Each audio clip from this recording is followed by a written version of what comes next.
robo ya ahkam za Uislamu zimechukuliwa kwa wanawake. Ahkam ni 1,100,094. Sema 1,100,200. Unazungumzia robo yake, yani takriban 300,000 ya ahkam za kisharia zimechukuliwa kutoka kwa nani? Kwa wanawake. Si kazi ndogo ambayo kwamba wameifanya. Walikuwa na mchango mkubwa sana katika elimu, na mchango wenyewe una vigawanyo kadhaa. Mwanamke kama mama kuchangia kumlea mtoto wake katika kupenda kusoma.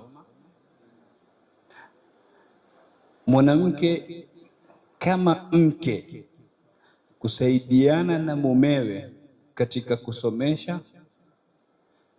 Mwanamke kama mke kumsomesha mumewe, na mwanamke kama mwanamke kusomesha umma kwa jumla. Tembelea nipitie katika nipati kama hizi. Zahmidi TV.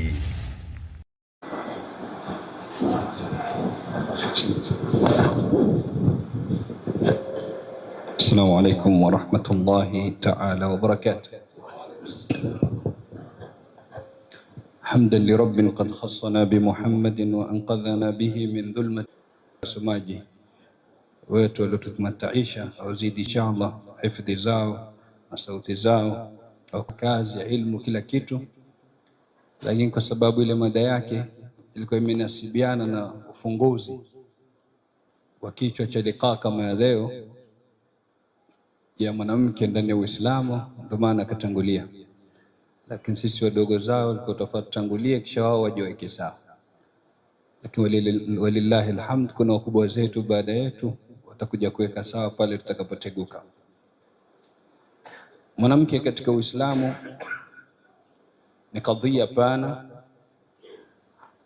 ambayo kwamba imezungukwa na shubuhati nyingi kutoka kwa mustashriqun wanaosoma Uislamu na kujaribu kuutia doa na kuuchafua,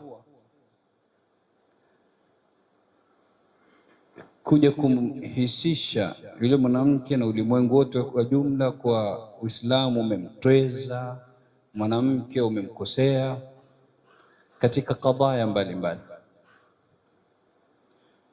Mimi nitapendelea katika hizi dakika chache nisimame katika shubha moja ambayo kwamba wanaitumia mara nyingi ya kusema mwanamke amenyimwa elimu katika Uislamu.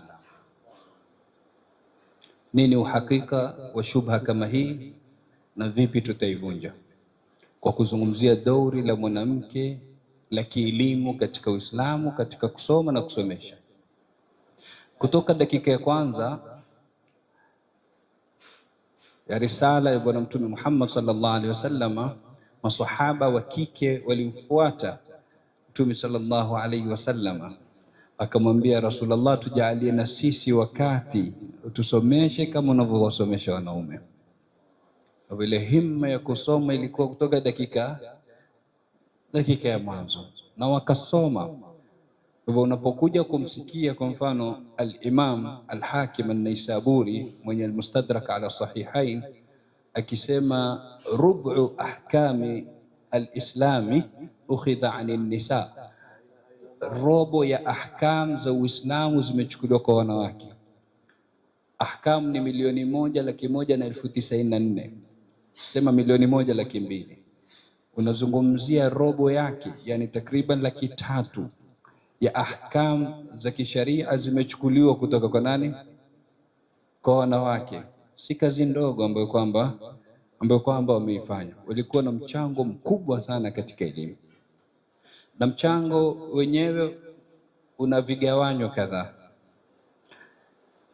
Mwanamke kama mama kuchangia kumlea mtoto wake katika kupenda kusoma. Mwanamke kama mke kusaidiana na mumewe katika kusomesha.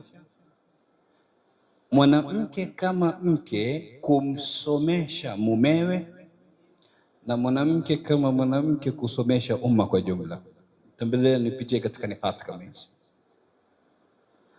Al-Imam al-Shafi'i Al-Imam Malik, Al-Imam Ahmad ibn Hanbal. Nataja hawa tatu kwa sababu ni katika fuqaha wanne wa madhahib za ahlu sunnati wal jamaa, lakini aima wengi wanaingia chini yao ambao kwamba walikuwa ni product ya mama zao.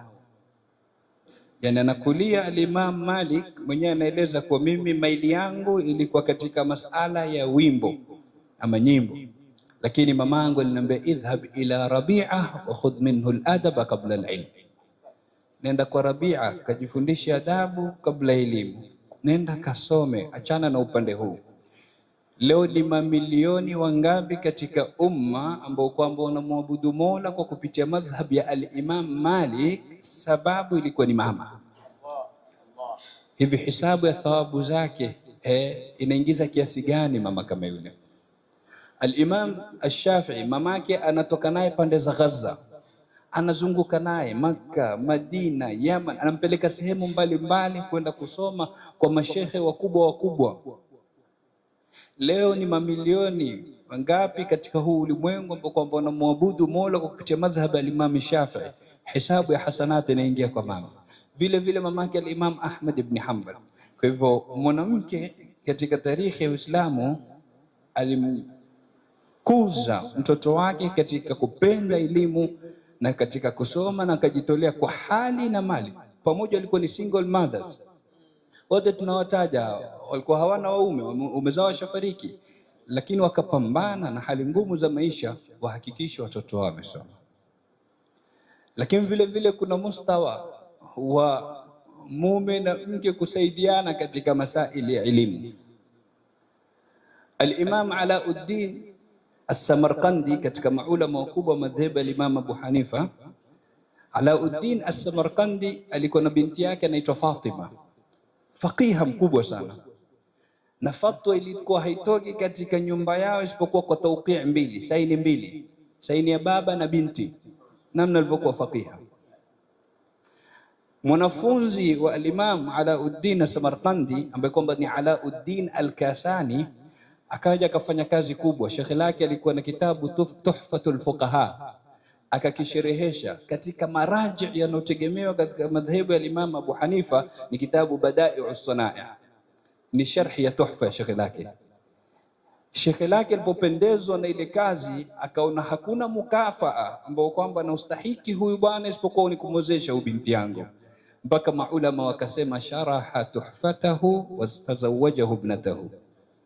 Alisherehesha tuhfa yake akamwozesha binti yake, binti alima mzuri ambaye kwamba mpaka vijana wa makhalifa walikuwa mtamani, lakini akapata bahati kwa kupitia nini? Saini zilikuwa ni mbili katika fatwa ikawa sasa fatwa katika ile nyumba haitoki isipokuwa kwa saini 3. Al-Habib Alwi al-mashhur, babu yake shekhe letu mlezi Al-Habib Abubakar Al-Adani rahmatullahi alayhi, alama, lakini alikuwa akisomesha na mama yupo nyuma ya pazia. Habib kidogo akiteguka katika masala ya kifiki kunapigwa makofi kule, anainuka anakwenda kwa mama mkewe, anasahihishwa, anarudi anaweka masala sawa. Alama lakini angalia ujue mustawa wa ilmu uliokuweko. Mpaka siku moja Al-Habib Abdurrahman As-Saqaf ametoka kwenda kumtembelea moja katika maulama na wachaji Mungu wakubwa katika Hadramut, Sheikh Sultana Az-Zubaydia. Akifika pale alikuwa akijadiliana naye masail mazito katika ilmu. Siku hiyo Al-Habib Abdurrahman amemchukua kijana wake katika ile ziara. Yule kijana anashangaa, mwanamke anajadiliana masail mazito na Habib mwanamume. Akasema, yakamtoka maneno, ma bada bakra au ma bada li bakra tumari rijal au jimal, afwan, mimi sijaona ngamia wa kike akishindana na ngamia wa kiume bana, kijana bado hajakoma. Sheikh Sultana akamwambia Al-Habib Abdurrahman, unaruhusu nimjibu? Akamwambia ruhusa. Akamjibu akamwambia, alhimlu bilhimli wazaid laban waliyal, anachokibeba ngamia wa kiume ndio hicho hicho anachokibeba ngamia wa kike. Alhimlu bilhiml, bali kuna na ziada, wa kike anatoa maziwa na anazaa, wa kiume hana. Mustawa wa juu katika ilmu. Sasa kuna wale ambao kwamba ni waume na ni maulama, lakini wamesoma kutoka kwa wake zao, kama Hisham ibn Urwa. Hisham ibn Urwa amechukua elimu kutoka kwa mkewe Fatima bint al-Mundhir.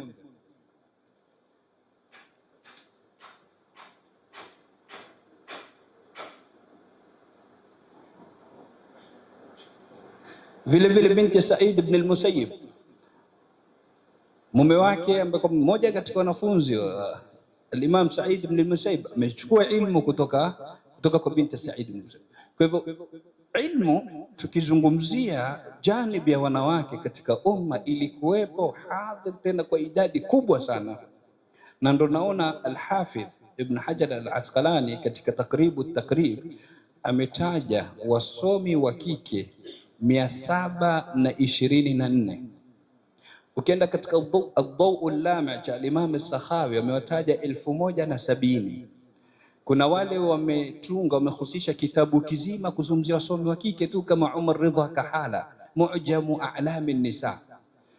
Zaidi kushinda zote hizo, aliyekusanya na kufanya kazi kubwa katika kukusanya maulama wa kike na kazi zao ni bwana ambaye kwamba yuko hai katika zama zetu, Mungu ampe umri na afya, Dr. Muhammad Akram An-Nadawi. Ana kitabu chake mijeledi 43, amekiita Al-Wafa fi Asma'i Nisa, akimwiga Al-Hafidh Al-Mizzi. Al-Hafidh Al-Mizzi alitunga Al-Kamal fi Asma'i Rijal, yeye akafanya Al-Wafa fi Asma', kataja pale wanawake wasomi wasomi wa kike 9300. Ngale maelfu kwa maelfu, idadi kubwa sana. Na ndio maana ukisoma tarajum za ulama, Al-Hafidh Suyuti akwambia nilikuwa na mashekhe wa kike nilopiga goti kwao kusoma 42. Al-Hafidh As-Sam'ani akwambia nilikuwa na mashekhe wa kike 69. Al-Imam Ibn Asakir anataja mashekhe wake wa kike 80. Ndio kwa Al-Imam Ibn Najjar alikuwa na mashekhe 1000. Mashekhe katika 1000 wa kike waliomsomesha walikuwa 400.